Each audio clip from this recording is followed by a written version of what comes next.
안녕하세요. 3학년 어린 여러분. 우리 오늘 여러 가지 방법으로 책을 소개할 수 있는지 확인하는 공부를 하겠습니다. 오늘은 국어 활동 79쪽이에요. 오늘 공부할 내용은 이렇습니다. 먼저 여러 가지 타악기라는 독서 감상문을 함께 읽어보고요. 독서 감상문 각 문단의 내용을 파악해 보겠습니다. 그리고 모르는 낱말의 뜻을 찾아보고요. 마지막으로 기초 다지기에서 올게요가 맞는지 올게요가 맞는지 알맞은 표기법도 배워보도록 하겠습니다. 79쪽 여러 가지 타악기입니다. 타악기는 무엇인가요? 그림을 한번 살펴보세요. 관악기와 현악기, 타악기는 어떻게 다를까요?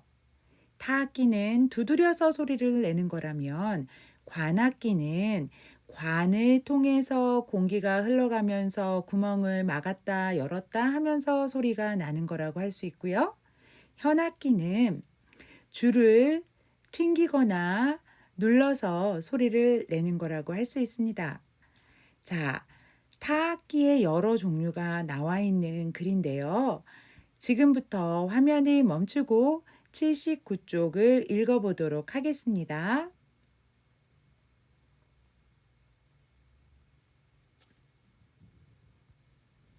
자, 글을 잘 읽었나요?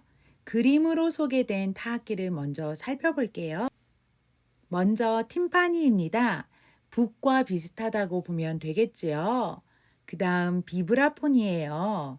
네, 쇠로 된 막대를 길이를 다르게 해서 나열해서 실로폰처럼 채로 치면서 소리를 내는 타악기입니다. 그리고 마지막으로 마라카스가 나옵니다. 우리가 이 악기도 흔들고 손으로 치면서 연주를 할 수 있습니다.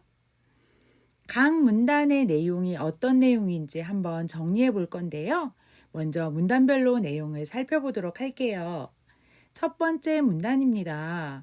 음악을 좋아하고 그래서 도서관에 가서 음악에 대한 책을 찾아보는데 이번에는 악기에 대한 책을 읽고 독서 감상문을 썼다고 했어요. 이것은 이 책을 읽게 된 까닭을 썼다는 걸 알 수 있죠. 두 번째 문단입니다.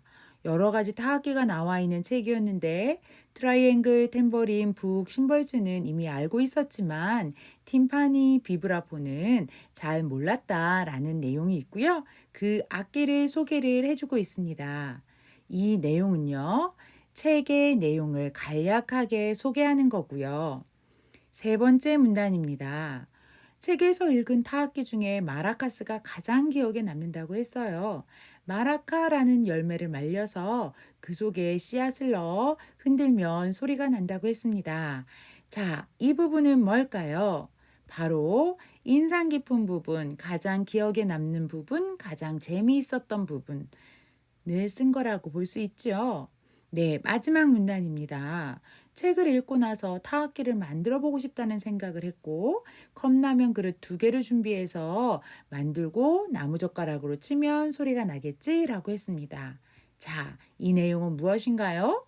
바로 책을 읽은 뒤 자신의 생각이나 느낌, 다짐 이런 것들을 쓴 부분입니다. 자, 이렇게 각 문단의 내용을 정리했기 때문에 문단의 내용을 알맞게 연결해 보도록 하겠습니다. 먼저 첫 번째 문단은요, 책을 읽게 된 까닭이었고요. 두 번째 문단은 책 내용을 소개하고 있었어요. 세 번째 문단은 인상 깊은 부분에 대해서 이야기하고 있었고, 마지막 문단은 책을 읽은 뒤에 든 생각이나 느낌을 썼지요.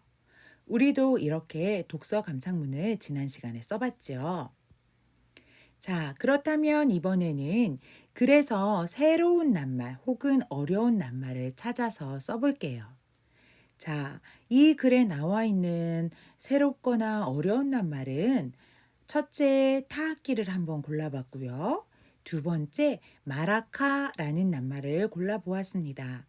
여러분은 여러분에게 새롭거나 어려운 낱말을 찾아보면 되겠습니다.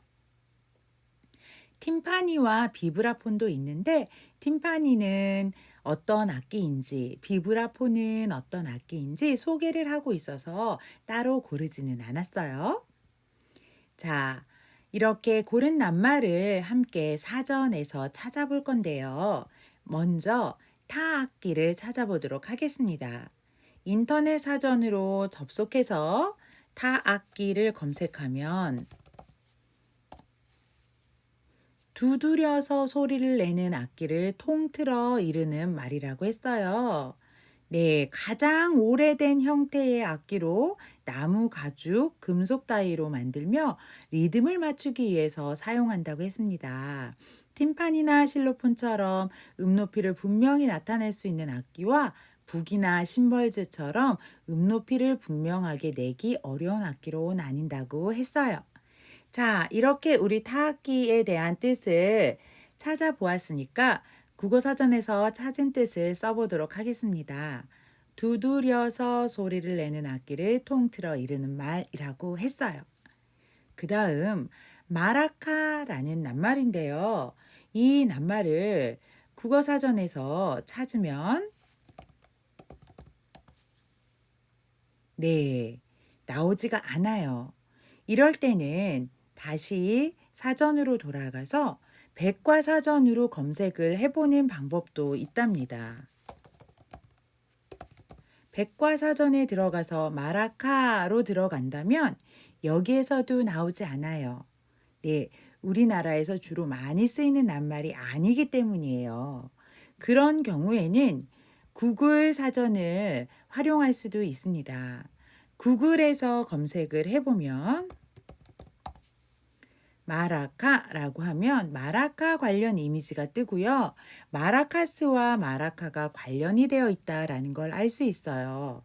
네, 이 마라카라는 낱말은 바로 마라카스라는 악기를 만드는 데 사용되는 야자 종류의 한 열매를 말하고 있어요. 그래서 마라카가 두 개 모여 있어서 마라카스 하고 복수형으로 들어가는 거라고 합니다.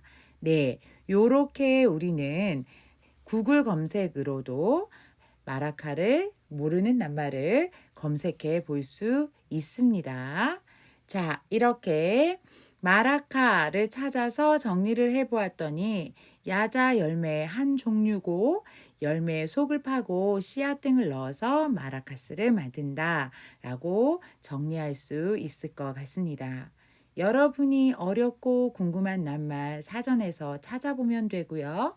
종이 국어 사전을 찾을 수도 있고 또 인터넷 사전을 찾을 수도 있습니다. 선생님처럼 찾아보면 되겠죠? 자, 우리 7단원에서 배운 내용 함께 정리해 볼게요. 7단원에서 우리는 독서 감상문에 대해서 배웠어요. 책을 읽은 다음에 책을 읽게 된 까닭, 책의 내용, 인상 깊은 부분, 책을 읽은 뒤에 든 생각이나 느낌 따위를 쓴 글을 독서 감상문이라고 하는데, 독서 감상문을 쓸 때는 모든 내용을 다 쓰는 게 아니라 중요한 내용이나 사건을 중심으로 쓰고 필요한 내용만 골라서 쓸 수 있다고 했습니다. 우리 앞으로 독서 감상문을 쓸 때 7단원에서 배운 내용 잘 기억해서 쓰도록 합시다. 자, 이제 마지막이에요. 기초 다지기입니다. 국어 활동 81쪽이에요. 이번 기초 다지기에서는 소리 나는 대로 표기하는 게 아니라 원래대로 표기하는 방법을 확인해 볼 거예요. 자, 파란색으로 쓰인 낱말의 표기에 주의하면서 글을 읽어봅시다. 아빠, 친구들이랑 축구 경기를 하기로 했어요. 5시쯤 올게요. 숙제는 축구를 마치고 와서 할게요. 자, 이 표기는 맞는 표기일까요? 틀린 표기일까요? 네, 2번으로 가면 그 답을 알 수 있는데요. 어떤 행동이나 약속에 대한 의지를 나타낼 때 쓰이는 뭐뭐 할 개는 깨로 소리가 나더라도 적을 때는 개로 적는 것이 바른 표기예요. 그래서 올게요, 할게요 라고 말을 해도 글로 쓸 때는 올 게요, 할 게요라고 써야 합니다. 그리고 이 개가 아이가 아니라 어이라는 것도 잘 기억해 주세요. 자, 그렇다면 3번 문제를 해결해 보세요. 파란색으로 쓰인 낱말 중에 발음 표기를 고르고 완성한 문장을 소리내어 읽어보는 겁니다. 다음 꽁은 내가 칠게 어떻게 써야 할까요? 내일부터 열심히 운동을 할게요. 어떻게 써야 할까요? 맛있게 잘 먹을게요. 어떻게 쓰는 게 맞는 표기일까요? 자, 먼저 다음 공은 내가 칠게라고 발음하지만 글자로 쓸 때는 칠게라고 쓰는 게 맞습니다. 다음부터 운동을 열심히 할게요 라고 말하지만 쓸 때는 할게요 라고 쓰는 게 맞습니다. 맛있게 잘 먹을게요 라고 말하지만 먹을게요 라고 쓰는 게 맞습니다. 자, 여러분. 말로 할 때는 할게요, 칠게요, 먹을게요, 깨요 라고 소리가 나지만 쓸 때는 개요 라고 쓰는 거 잊지 마세요. 오늘 공부 잘했나요? 여러 가지 타악기라는 글을 읽고 내용을 잘 정리했나요? 할게. 어느 표기가 맞는지 알고 있나요? 자, 오늘은 여기까지 할게요. 어느 것이 맞는지 댓글로 정답을 써주세요. 그럼 다음 시간에 만날게요. 안녕.